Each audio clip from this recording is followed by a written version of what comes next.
요한계시록 6장 12절부터 마지막 절까지 여섯 번째 봉인 천체의 재앙이라고 하는 제목으로 살펴보겠습니다. 12절, 13절 살펴보죠. 또 내가 보니 어린 양이 여섯째 봉인을 여실 때 보라 큰 지진이 나며 해가 머리털로 짠 천같이 검어지고 달은 빛처럼 되었으며 하늘의 별들이 마치 무화과 나무가 강한 바람에 흔들려 설익은 무화과가 떨어지듯이 땅에 떨어지며 여섯째 봉인을 여시자 제일 먼저 나오는 것이 큰 지진이 났다 그렇게 기록하고 있죠. 이 해와 달, 별 천체에 이상이 생기게 된 것입니다. 대환란 때의 특징이죠. 이 12절부터 마지막 절까지 대환란 때 일어나는 일들을 잘못 받아들이는 그런 그 교리로서는요, 이미 일어난 사실로 받아들입니다.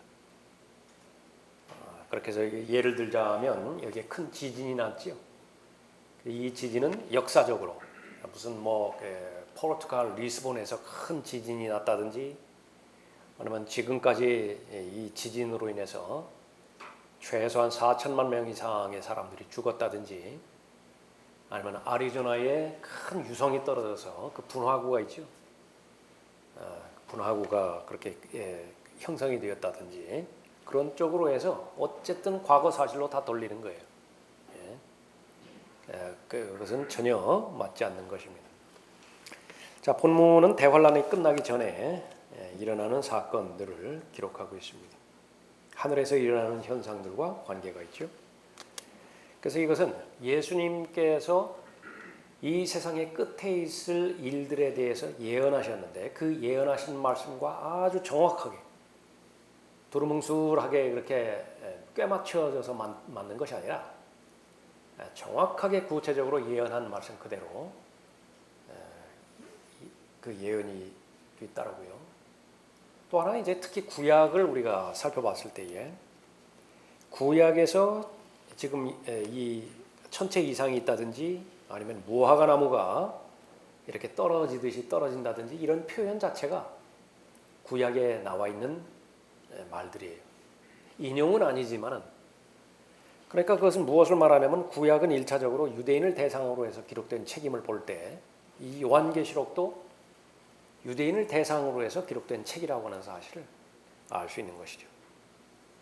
우선 예수님께서 복음서에서 예언한 내용을 보면 마태복음 24장 29절에서 그 날들의 환난 후에 즉시 해가 어두워지며 달이 그 빛을 내지 아니하며 별들이 하늘에서 떨어지고 또 하늘들의 권능들이 흔들릴 것이라. 그래서 마태복음 24장은요. 이 요한계시록 6장과 아주 이 매치가 구체적으로 잘 되는 것입니다. 마태복음 24장에서 예언을 하셨고 그 다음에 그 예언의 성취가 요한계시록 6장에서 이루어지는 것이죠. 그러니까 요한계시록 6장은 언제 일어나는 것입니까? 그리스도의 몸인 교회가 휴거가 되어지죠. 그 다음에 대환란이 이루어질 때 성취가 되어지는 것입니다. 누가복음 21장 25절 이후에서 해와 달과 별들에는 표적들이 있을 것이며 땅에는 민족들이 혼란 중에 괴로워하며 바다와 파도가 노호하리라. 이 땅에 앞으로 무슨 일이 일어날 것인가를 생각하면 사람들의 마음은 두려움으로 인하여 실신할 것이라. 그러니까 마지막 절에 그렇습니다. 어린 양의 진노를 피하기 위해서 사람들은 숨을 수 있는 모든 곳들은 다 들어가는 것이거든요. 그래서 한탄하는 것입니다. 차라리 바위들이 우리들 머리 위로 떨어져서 그 어린 양의 진노를 피하게 해달라고 절규하는 것입니다. 누가복음 21장에서 예언된 부분이고요. 마가복음 13장 24절에서도 그러나 그 날들에 환난 후에는 해가 어두워지고 달은 그 빛을 내지 아니하며 또 하늘의 별들이 떨어지고 하늘에 있는 권능들이 흔들리리라. 그때의 사람들은 인자가 큰 권세와 영광으로 구름을 타고 오는 것을 보리라. 그래서 이 재림 때에 예수 그리스도는요, 믿는 사람이건 믿지 않는 사람이건 다 보는 거예요. 다 목격하는 것입니다. 자, 구약과 연결되어지는 부분을 살펴보면 출애굽하기 전에 10번의 재앙이 있었죠. 이집트에 그 10번의 재앙 가운데 하나가 아주 짙은 어두움에 대한 재앙을 하나님께서 내리셨는데 사흘간이나 내리셨습니다. 출애굽기 10장 21절에서 주께서 모세에게 말씀하시기를 하늘을 향하여 내 손을 내밀어 뻗쳐서 이집트 땅 위에 어두움 곧 더듬을 만한 어두움이 있게 하라 하시니라. 모세가 하늘을 향하여 그의 손을 뻗치니 짙은 어두움이 이집트 땅 전역에 3일 동안 있어 3일 동안 그들이 서로를 보지 못하고 자기 처소에서 아무도 일어나는 자가 없더라. 이 전체에 대해서 이 어두움에 대한 재앙이 내렸는데 시편 78편에 의할 것 같으면 구약은 비유지요. 실체가 따로 있습니다. 마치 지상에 세워졌던 모세의 성막이 비유였듯이 하늘에 참 성막이 있었잖아요. 그러니까 구약에서 일어났던 모든 역사적인 사건들도 비유입니다. 그 가운데 하나가 어두움에 대한 재앙, 그것은 대환란 때 그 실체가 드러나게 되어지는 것이죠. 예수님께서 십자가에 달리는 때에 예루살렘에 아주 짙은 어둠이 있었다고 마태복음 27장 45절에서 기록하고 있죠. 제6시에서 제9시까지 어두움이 온 땅을 덮었다 그렇게 기록하고 있습니다. 또 예수 그리스도의 재림과 관련돼서 이 스가랴 14장에서는요. 이 밝고 어두운 것이 명료해지지가 않아요. 그때의 특징이. 그것이 바로 14장 1절부터 6절까지의 말씀인데 4절에 보면 그의 발이 그 날에 예루살렘 앞 동편에 있는 올리브산 위에 서시리니 올리브산은 그 중간이 동쪽과 서쪽으로 갈라져 매우 큰 골짜기가 생길 것이며 산의 절반은 북쪽으로 산의 절반은 남쪽으로 옮겨지리라. 예수 그리스도의 재림하시는 부분인데 올리브산에 서시자마자 올리브산이 둘로 갈라지는 것입니다. 거기서 생수가 나와서 사해로 흘러들어가죠. 사해가 구원을 받게 됩니다. 그때에 바로 천체에는 어떤 현상이 있게 되어지는 것이냐. 6절에는 그 날에는 빛이 명료하지 아니하고 어둡지도 아니하리라. 그러나 주께 알려질 한 날이 있으리니 낮도 아니요 밤도 아니나 저녁 무렵에 빛이 있게 되리라. 빛은 낮에 있어야 될 거 아니겠어요? 근데 저녁 무렵에 빛이 있게 되어지는 것입니다. 어쨌든 천체가 이상해졌어요. 이런 현상들이 여섯 번째 봉인을 열자 일어나는 것입니다. 요엘서 2장 30절에서는 역시 요엘서 2장은 예수 그리스도의 재림에 관련된 문맥인데 내가 하늘들과 땅의 이적들을 보이리니 피와 불과 연기 기둥들이라. 주의 위대하고 두려운 날이 오기 전에 해가 흑암으로 달이 피로 변하리라. 그러니까 여기에서 해라든지 달이라든지 핏빛이라든지 아니면 흑암이라든지 이 부분들은 그냥 기록된 단어 하나하나가 아니라 정확하게 일치가 된다라고 하는 것을 여러분들이 주의하셔야 됩니다. 구약에 기록된 그 단어 하나하나와 요한계시록 6장에 기록된 단어 하나하나가 그대로 일치가 되어지는 거죠. 이사야 13장 9절에서도 보라 주의 날이 오나니 즉 진노와 맹렬한 분노와 더불어 잔인함이 그 땅을 황폐케 하며 어린 양의 분노를 기록하고 있죠.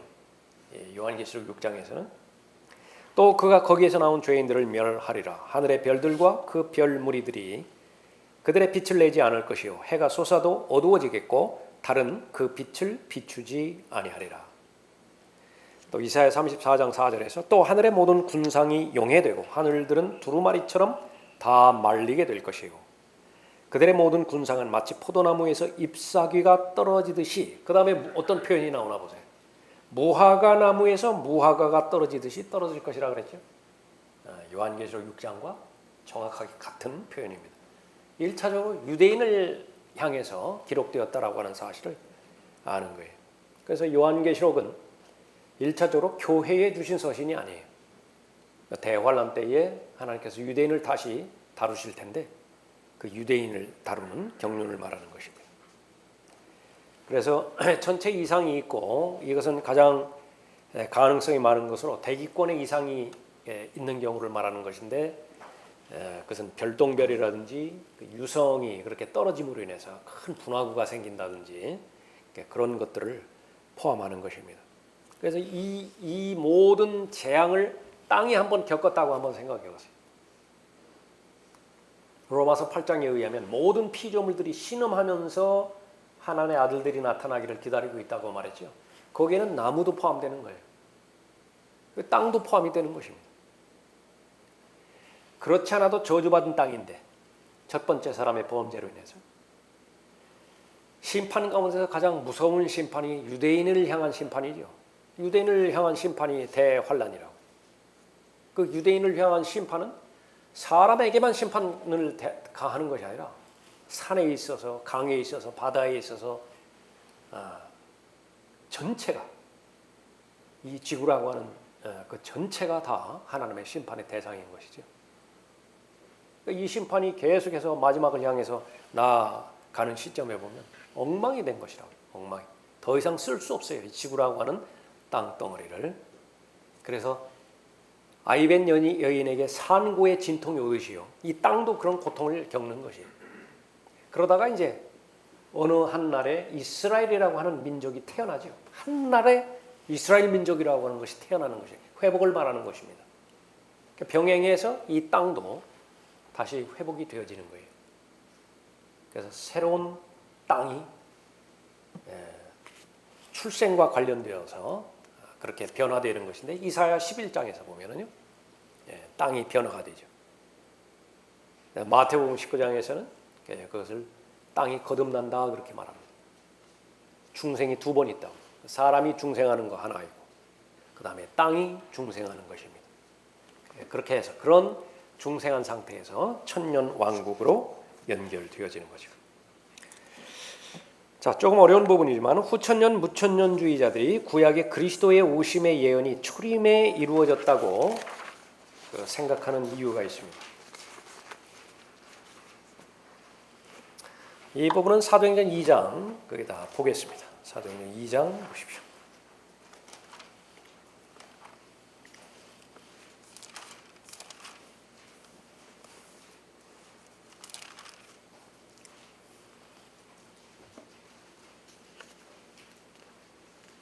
베드로가 사도행전 2장에서 오순절 때 모든 유대인들을 모아놓고 설교를 하는데 그 설교의 내용이 교회 시대에 적용하는 교회 시대에 적용하기에는 낯설어요. 조금 전에 살펴봤던 요엘 2장의 내용, 다시 말하면 재림 문맥이에요. 예수 그리스도의 재림에 관련된 문맥을 가지고 와서 설교의 본문으로 인용 구절로 사용하는 것입니다. 16절에 2장 16절에 이것이 선지자 요엘로 말씀하신 바니 하나님께서 말씀하시기를 마지막 날들에 내가 내 영을 모든 육체 위에 부으리라. 여기서 말하는 마지막 날들, 히브리서 1장 공부할 때 아주 몇 시간에 걸쳐서 우리가 살펴봤던 내용입니다. 예수 그리스도의 재림 바로 직전의 날들이에요. 왕국이 시현되기 바로 직전의 날입니다. 그래서 이 베드로가 이 16절 이후에 요엘 2장의 말씀을 인용할 때는 아주 긴급하게 예수 그리스도께서 다시 오실 수 있는 가능성이 활짝 열려져 있는 때예요. 조건은 하나만 하면 됩니다. 이스라엘 전체가 예수 그리스도를 자신들의 메시아로 받아들인다고 한다면 예수 그리스도는 즉각적으로 재림하는 거예요. 그럼 재림하면 어떻게 되는 것이냐? 성경에 예언되어 있기 때문에 지금까지 우리가 살펴봤었죠. 요엘 2장이라든지 이사야라든지 또 마태복음 24장에서 예수님께서 복음서를 통해서 예언해 주셨죠. 해와 달과 별의 천체 이상이 즉각적으로 생길 것이라고. 이 즉시로. 그러니까 사도행전 2장에서 베드로가 예수 그리스도를 전파하고 이스라엘 민족이 그 예수 그리스도를 민족적인 메시아로 받아들인다고 한다면 즉각적으로 요엘에서 예언되어 있던 해와 달과 별의 천체 이상이 생기는 것이에요. 그러면 재림은 곧바로 이루어지죠. 그 재림하면서 이스라엘 민족의 모든 죄는 다 용서가 되는 것이에요. 그러니까 그것이 지금 계속 진행되고 있는 부분입니다.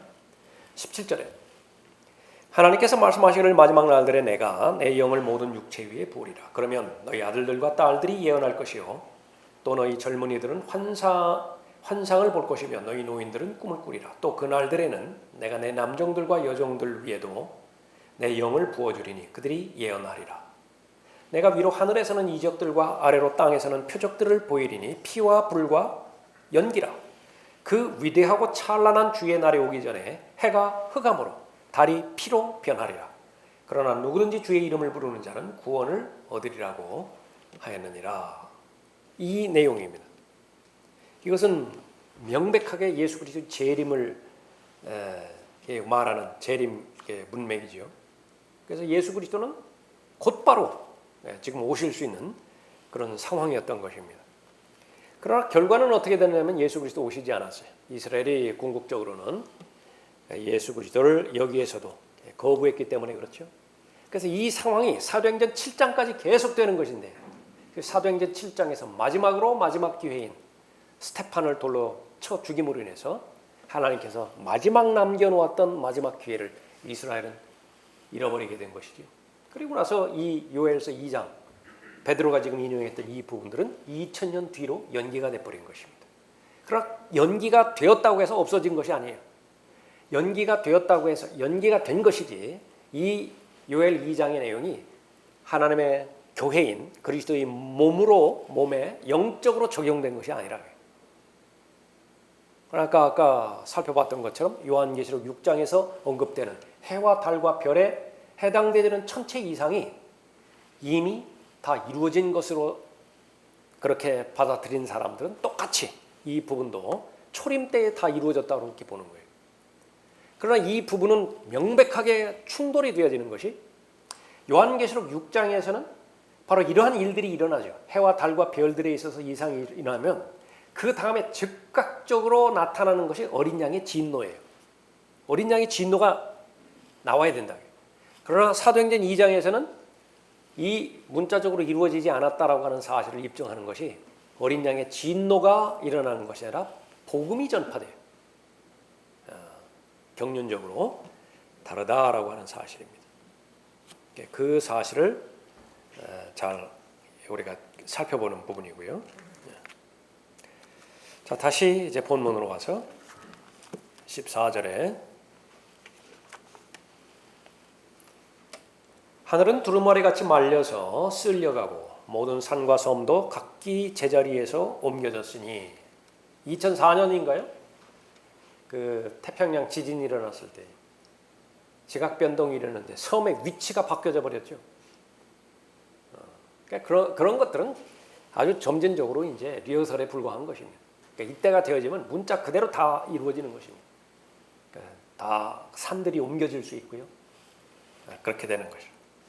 모든 산과 섬도 각기 제자리에서 옮겨졌으니 땅의 왕들과 위대한 자들과 부자들과 대장들과 힘 있는 자들과 모든 종과 모든 자유인이 각자 토굴과 산들의 바위 틈에 숨어서 산들과 바위들에게 말하기를 우리 위에 떨어져서 보좌에 앉으신 분의 얼굴과 어린 양의 진노에서 우리를 숨기라. 이는 그분의 진노의 큰 날이 임하였음이니 누가 감히 설 수 있으리요 하더라 언급하고 있습니다. 그래서 요한계시록 6장은 주의 진노의 날을 다루고 있는 부분이기 때문에 예수님께서 오시면은 바로 사람들의 이 단일 정부, 단일 종교 이 부분들을 다 파괴시키는 것입니다. 유엔이 대표적이겠고요. 종교 통합 운동하는 에큐메니칼 그것이 또 대표적인 그런 대상이겠죠. 자, 우리 위에 떨어져서 보좌에 앉으신 분의 얼굴과 어린 양의 진노에서 우리를 숨기라 그랬습니다. 이 타락한 대상들은요, 구원받지 못한 사람. 그 전에 보면은 이 제단 밑에 이 목베임 당에서 그 죽은 구원받은 혼란 성도들이 있죠. 그 사람들도 기도한다고요. 하나님 앞에 기도해요. 근데 그 기도를 하나님께서 경청하세요. 조금만 더 쉬라고 하죠. 그 수가 채워질 때까지 그 동료 종들과 같은 죽음으로 그 수가 채워질 때까지 잠깐 기다리라고 한다. 쉬라고 한다. 기도의 응답입니다. 그러나 똑같이 부르짖어요. 이 마지막에 있는 사람들, 구원받지 못한 자들이죠. 그러나 거기에는 어떠한 기도 응답도 없습니다. 절규만이 있을 뿐이죠. 처음에 오셨을 때 초림 때 예수 그리스도는 하나님의 어린 양으로 오셨습니다. 죄 문제를 해결하기 위해 오셨고 섬김을 받기 위한 것이 아니라 섬기기 위해서 오셨어요. 그야말로 죽기 위해서 오신 유일하신 분이죠. 그분께서 두 번째로 오실 때에는 바로 이 사랑과 자비와 용서 이것과는 상관이 없습니다. 우리가 살고 있는 이 시대는 어떻습니까? 하나님께서 자비를 베풀어 주세요. 하나님께서 은혜를 베풀어 주시는 때이죠. 기도도 하나님 앞에 은혜를 간구하고 자비를 구하는 그런 기도예요. 그래서 원수를 사랑하라고 우리에게 교리적으로 말씀하셨잖아요. 악을 악으로 갚으라고 그렇게 허락하지 않으셨어요. 선으로 악을 갚으라고 그렇게 말씀하셨습니다. 왜 그렇죠? 여전히 십자가가 적용되어지는 경륜이기 때문에 그래요. 그러나 그 은혜의 문은 곧 닫힌다고요. 그러면 하나님의 자비는 멈추어요. 하나님께서 은혜와 자비를 다 걷어가시는 것이에요. 그러면 이어지는 경륜에서는요, 진노의 경륜이에요. 하나님의 심판의 경륜이라고. 그때의 기도는 빨리 원수를 갚아주십시오라고 하는 거예요. 그것이 성경적인 기도가 되어지는 것입니다. 그래서 이 요한계시록 6장에 대해서 교리적으로 적용을 잘 했다고 한다면 이제 영적으로 우리가 적용을 해야 되는데, 하나님의 말씀에 따르면 이 은혜와 하나님의 자비의 경륜은 언제까지나 계속되지 않는다는 사실입니다. 언젠가는 문이 닫힐 것이고 그 경륜은 끝나게 될 것인데, 그 이후에는 이제 구원받지 못하는 것이요. 그 사실들을 우리가 잘 받아들여야 되는 것입니다. 그래서 재림 때에 이 어린 양은 진노 가운데 보좌에 앉으신 어린 양이고요. 어떤 사람 또 이 부분을 이 예루살렘 성이 파괴되지는 그 부분을 언급하는 것이라고 하는데, 이것은 AD 70년에 예루살렘 성은 파괴됐고 이미 파괴된 이후에 최소한 20년이 흐른 다음에 이 요한계시록이 기록이 된 거예요. 그렇기 때문에 부도덕한 의도에서 자꾸 이 요한계시록의 기록 연대를 앞으로 빼려고 하는 것입니다. 그래서 나중에 이제 요한계시록 17장, 18장에 가보면 엄청난 바빌론의 멸망이 있거든요. 그것은 종교 바빌론, 경제 바빌론, 정치 바빌론 다 포함이 되는 것인데, 가장 유력한 것이, 그건 뭐 안팎으로 봤을 때 가장 유력한 것이 카톨릭이거든요. 그러니까 카톨릭은 그 부분에서 자신을 회피하기 위해서 그때의 이 네로 때에 해당되어지는 부분이라고 기록 연대를 수십 년 앞당기려고 그렇게 하는 것입니다. 그러니까 그것은 다 옳지 못한 도움이기 때문에 그렇게 되는 것입니다. 자, 이렇게 6장을 이렇게 마무리하면서 대환란을 4번에 걸쳐서 설명을 하는 것인데, 그 가운데 한 번이 끝났습니다. 7장은 이제 이 삽입장이라고 하는데요. 왜 삽입장이라고 하느냐? 지금 6째 봉인이 끝났죠. 열렸다는 말이죠. 그리고 7째, 마지막 봉인인 7째는 7장에 나오지 않아요. 그것은 8장에 나옵니다. 8장 1절에 보면 어린 양이 7째 봉인을 여실 때 그랬죠. 그렇기 때문에 6장에서 6째 봉인이 여는 것이 끝나고 7장에서는 봉인에 대한 언급이 없고 8장 1절에 가서야 7째 봉인이 열기 때문에 7장은 삽입장이다. 다시 말하면 부연 설명이라 그렇게 볼 수 있는 것입니다. 그래서 지금까지 봉인들을 통해서 한 번 대환란을 설명을 했고요. 두 번째로는 8장부터 시작해서 11장 15절까지인데 나팔들을 통해서 7나팔이 나오는 거예요. 나팔들을 통해서 대환란을 설명합니다. 또 그 다음 12장부터는 적그리스도의 활동들을 통해서 세 번째로 설명을 하고, 15장부터 이제 19장까지는요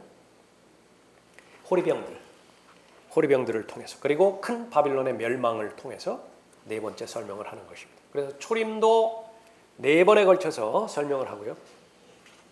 마태, 마가, 누가, 요한복음을 통해서 그 비추는 영역이 다 다르죠.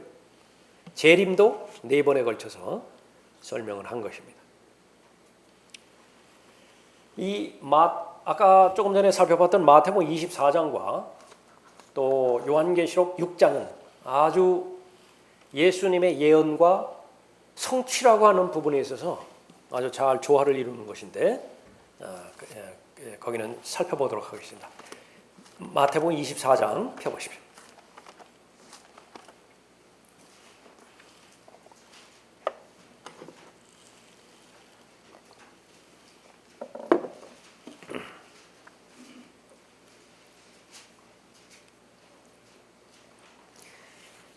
마태복음 24장에서는 예수님께서 마지막 날들에 대해서 예언하신 부분입니다. 1절에 예수께서 나가서 성전에서 떠나시자 제자들이 성전의 건물들을 주께 보여드리려고 나오니 주께서 그들에게 말씀하시기를 너희가 이 모든 것을 보지 못하느냐? 진실로 내가 너희에게 말하노니 여기 돌 하나도 돌 위에 남지 않고 다 무너지리라고 하시더라. 주께서 올리브산 위에 앉으셨을 때에 제자들이 조용히 나와서 말씀드리기를 언제 이런 일이 있겠으며 질문이 세 가지예요. 하나는 언제 이런 일이 있겠으며 주께서 오실 표적과 두 번째 주께서 오실 표적은 무엇입니까? 마지막 세 번째는 세상 끝의 표적은 무엇입니까? 그 어떤 것인지 우리에게 말씀하여 주소서 그렇게 언급하고 있죠. 그래서 이 올리브산에서 제자들과 말씀하신 이 내용 순서도 아주 매우 중요합니다. 그 순서가 요한계시록 6장과 정확하게 잘 맞춰진다는 사실입니다. 첫 번째 질문부터 보죠. 언제 이런 일들이 있겠습니까? 그래서 첫 번째 봉인이 열려졌을 때의 사실하고 이 마태복음 24장의 예언하고 한번 보죠. 4절 보세요. 24장 4절에 예수께서 그들에게 대답하여 말씀하시기를 아무도 너희를 미혹하지 못하도록 주의하라. 많은 사람이 내 이름으로 와서 내가 그리스도라 말하며 가짜 그리스도죠. 적 그리스도라고요. 그리스도라 말하며 많은 사람을 미혹하리라 그랬습니다. 요한계시록 6장에서 첫 번째 봉인이 열자 흰말 탄 자가 나오죠. 그 적 그리스도가 나온다고요. 그대로 실현이 되어지는 부분이고요. 두 번째 봉인을 열었을 때 전쟁들이 출현하죠. 전쟁들이 일어나는 거예요.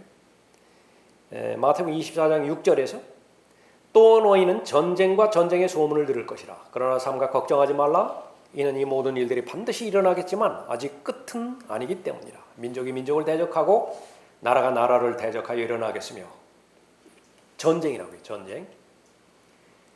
그 다음에 세 번째 봉인을 열었을 때 요한계시록에서 거기에는 기근이 나죠. 그래서 한 돼 한 돼를 저울에 달아서 그렇게 물건이 그 식량이 매매가 되어지는 것을 볼 수 있죠. 거기 7절 중간에서도요. 기근과 역병과 지진이 여러 곳에서 있을 것이니 이 모든 것들이 고통의 시작이니라 그랬습니다.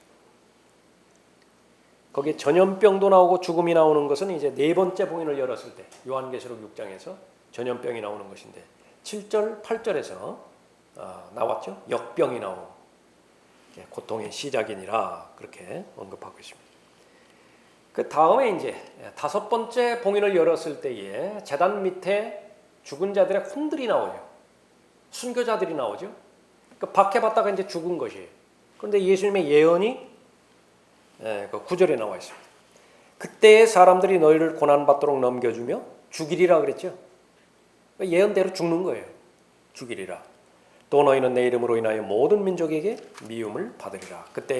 그때에는 많은 사람이 실족하게 될 것이며 서로 잡아서 넘겨주고 서로 미워하겠으며 또 많은 거짓 선지자가 일어나서 많은 사람을 미혹하리라.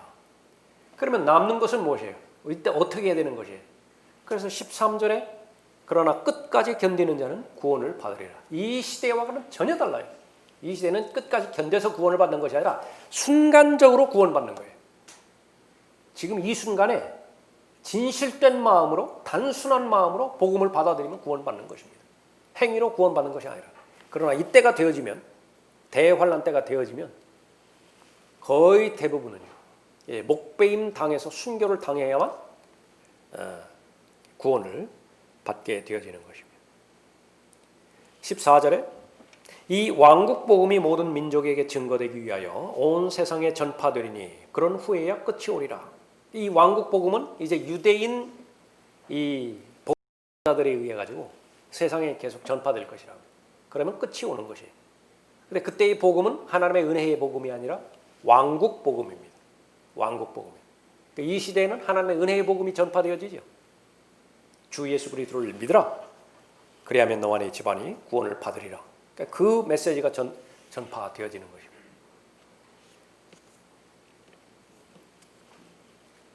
예수님의 두 번째 질문 뭐였었죠? 주께서 오실 표적이 무엇입니까? 주께서 오실 표적이 무엇입니까? 24장 15절에 보면 그러므로 너희가 선지자 다니엘을 통하여 말씀하신 멸망에 가증하는 것이 거룩한 곳에 선 것을 보리니 읽는 자는 깨달아라. 대환란 성전에서 성전이 세워질 텐데 그 성전 안에 있는 지성소에 적그리스도가 앉는 것이에요. 그래서 자신을 하나님이라고 하고 경배하라고 한다. 경배하는 데 있어서 재물 없이 드려지는 경배가 없죠. 그때에 바쳐지는 재물이 사람 재물입니다. 유대인들이 목배임 당해서 바쳐지는 것이죠. 다니엘 9장 27절에서 이미 예언되었어요. 이 부분은. 그가 많은 사람들과 더불어 그가 누구죠? 적그리스도예요. 한 주 동안 언약을 확정하고 한 주 동안 대환란이죠. 그 주의 중간에 3년 반으로 나뉘어지는 대환란에 그 주의 중간에 그가 희생제와 예물을 금지시킬 것이요 그는 가증함을 확산시킴으로 황폐케 하리니 진멸할 때까지 할 것이며 정해진 것이 황폐케 한 자에게 쏟아지리라. 그래서 다니엘 적어도 예수님 출현하기 최소한 500년 전에 예언된 다니엘이 그대로 예수님께서 그것을 인용해 가지고 오신 거예요. 인용해 가지고 오셔서 마태복음 24장 15절에서 그대로 인용을 하신 거예요. 그것이 바로 그러므로 너희가 선지자 다니엘을 통하여 말씀하신 멸망에 가증하는 것이 거룩한 곳에 선 것을 보리니 그랬다. 그러니까 이 부분도 구약 성경을 모른다고 하면 전혀 이해할 수 없어요. 유대인 우선 대상이 유대인을 대상으로 해서 기록되었다는 사실을 아는 것입니다. 예수님의 세 번째 질문이 예수님께 한 세 번째 질문이 있었죠. 세상 끝의 표적이 어떤 것입니까? 제자들이 물어봤다고요. 그 부분에 대한 답이 24장 29절에 있습니다. 그 날들의 환란 후에 즉시 해가 어두워지며 달이 그 빛을 내지 아니하며 별들이 하늘에서 떨어지고 또 하늘들의 권능들이 흔들릴 것이라. 그 후에 하늘에 있는 인자의 표적이 나타나리니 땅의 모든 지파들이 통곡할 것이며 또 그들은 인자가 권세와 큰 영광으로 하늘의 구름을 타고 오는 것을 보리라. 또 우리가 조금 전에 살펴봤던 요한계시록 6장 12절부터 기록되어 있는 여섯 번째 봉인이 열려졌을 때의 현상들이죠. 해와 달과 별의 천체에 이상이 생기는 것입니다. 어린 양의 진노가 직접적으로 땅의 재앙으로 내려지게 되는 것이죠. 그럼 24장 이제 끝은 어떻게 되는 것이냐? 그러면 이스라엘의 회복이에요. 그렇지만은 이스라엘은 회복될 것이다. 그것이 바로 무화과 나무의 비유죠. 24장 32절에서 무화과 나무의 한 비유를 배우라. 그 가지가 유연해지고 잎이 나오면 여름이 가까운 줄 너희가 아나니. 그래서 클라렌스 라킨과 같은 대표적인 사람은 아마 1920년대에 그렇게 죽었을 텐데요. 이런 말씀, 이것은 이스라엘의 회복을 말하는 것이거든요. 2000년 동안 나라 없는 민족이 하나님의 말씀에 대한 절대적인 믿음과 절대적인 신뢰를 근거로 해서 반드시 회복될 것이다. 그것을 예언을 해버렸어요. 클라렌스 라킨 목사 같은 경우는 예언을 했다. 30년도 되지 못해가지고서 그 예언이 끝난 다음에 이스라엘이 독립하잖아요. 정치적으로 독립한다. 그러니까 그것이 힘이에요. 힘인데 그런 특정한 사람들만 그런 믿음을 가질 수가 있는 것이냐. 조금 전에 하나만 살펴봤다. 수없이 많이 참고할 수 있는 여러 가지 요인 가운데서 하나 겨우 살펴본 거예요. 무엇이죠? 마태복음 24장에서 예수님이 예언한 것과 그 순서와 그 구체적인 결론과 요한계시록 6장에서 그 예수님의 예언이 그대로 성취되어지는 구체적인 항목 하나를 정확하게 다 매치가 되어지죠. 그것은 무엇을 말하는 것입니까? 마태복음 24장에서 예수님께서 예언하셨을 때 그 끝을 이미 알고 계셨다는 말이에요. 그것은 예수 그리스도의 절대적인 신성입니다. 그러니까 예수 그리스도께서 하나님이시다라고 하는 사실을 우리가 아는 접근하는 방법이에요. 제일 쉬운 것은 1차적인 것은 성경에 나와 있어요. 요한일서 5장 7절에 예수 그리스도는 말씀으로서 하나님이시라고 말했잖아요. 삼위일체라고 말씀하셨잖아요. 그래서 아는 거예요. 그것은 초보적인 단계이고 더 깊은 단계에서는 바로 이와 같은 부분입니다. 예언에 해당되는 말씀을 내가 공부하고요. 그 예언이 성취되어지는 말씀을 하나하나 연결시켜 봤을 때 그것이 정상적인 지능을 가진 사람이라고 한다면 그것을 부인한다는 것은 불가능해요. 예수님이 하나님이 아니시다. 성경이 하나님의 말씀이 아니다. 그러니까 그렇게 받아들이는 것은 불가능에 가깝다라고 하는 것입니다. 그래서 사람들이 왜 하나님의 말씀을 하나님의 말씀으로 믿지 못하는 것이냐. 무지해서 그래요. 무지해서. 왜 무지한 것이냐. 읽지 않아서 그랬죠. 공부하지 않아서 그랬죠. 거듭나지 않아서 그렇습니다. 자, 오늘은 6번째 봉인 천체의 재앙에 대해서 살펴봤습니다.